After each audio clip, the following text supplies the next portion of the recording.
नमस्कार, आप देख रहे हैं डीएसपी टुडे। आज तारीख है 10 और दिन शुक्रवार, तिथि कार्तिक माह की कृष्ण पक्ष की चतुर्थी है और आज देश भर में करवा चौथ का व्रत रखा जाएगा। इस साल करवा चौथ पर चांद निकलने का समय रात 8:13 बताया जा रहा है। आज का शुभ मुहूर्त सुबह 11:50 से लेकर दोपहर 12:37 तक रहेगा। और आइए अब रुख करते हैं आज की बुलेटिन की मुख्य खबरों की ओर। बुलेटिन की शुरुआत करते हैं देश विदेश की खबरों से। ब्रिटेन और भारत के बीच 9 अक्टूबर 2025 को करीब $468 मिलियन का करार हुआ है। इसके तहत ब्रिटिश कंपनी MBDA भारत को हल्की मल्टी रोल मिसाइलें देगी। यह मिसाइलें भारतीय नौसेना के जहाजों में लगाई जाएंगी। यह समझौता ब्रिटिश प्रधानमंत्री कीर स्टारमर की भारत यात्रा के दौरान हुआ। ब्रिटेन के रक्षा मंत्री जॉन हेली ने कहा कि यह सौदा दोनों देशों की रक्षा सहयोग को मजबूत करेगा और ब्रिटिश उद्योग में रोजगार बढ़ाएगा। और इधर भारत और ऑस्ट्रेलिया ने 9 अक्टूबर 2025 को कैनबरा में एक नया सुरक्षा समझौता किया।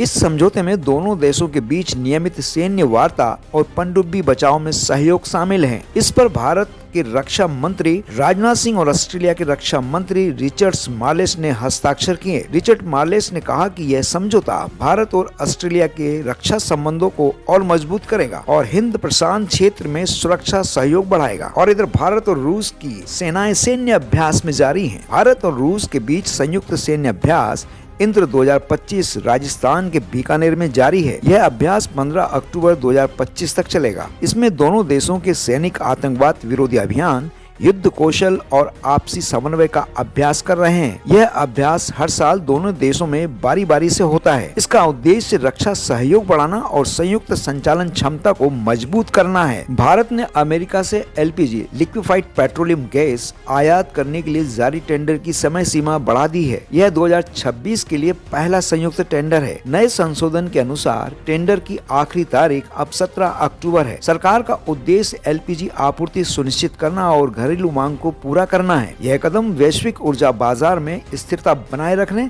और घरेलू उपयोगकर्ताओं को लाभ पहुंचाने के लिए उठाया गया है। और आइए अब चलते हैं राज्यों की ओर। पंजाब पुलिस ने पाकिस्तान आधारित एक आतंकवादी नेटवर्क का भंडाफोड़ किया है। पुलिस ने इस नेटवर्क से एक IED विस्फोटक बरामद किया है। अधिकारियों के अनुसार यह गिरोह पाकिस्तान से निर्देश लेकर पंजाब और आसपास के इलाकों में धमाका करने की साजिश रच रहा था। पुलिस ने मामले में कई लोगों को गिरफ्तार किया है और कहा है कि जांच जारी है ताकि नेटवर्क के बाकी सदस्यों को पकड़ा जा सके।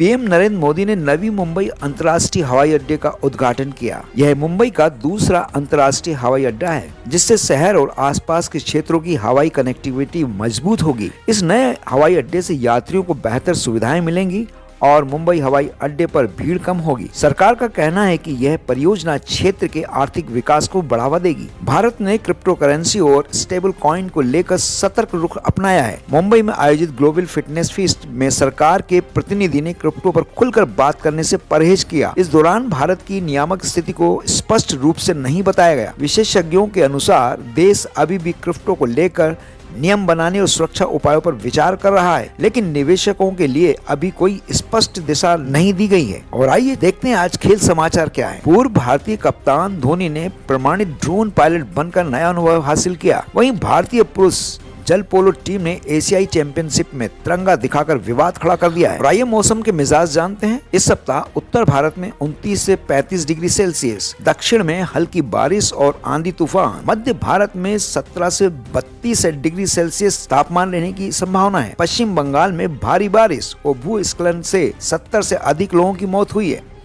भारत सरकार प्रभावित क्षेत्रों में राहत कार्य कर रही है।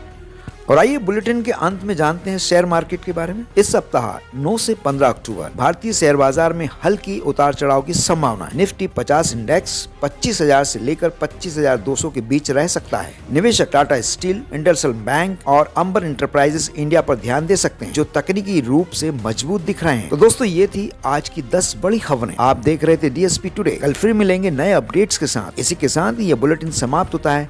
नमस्कार।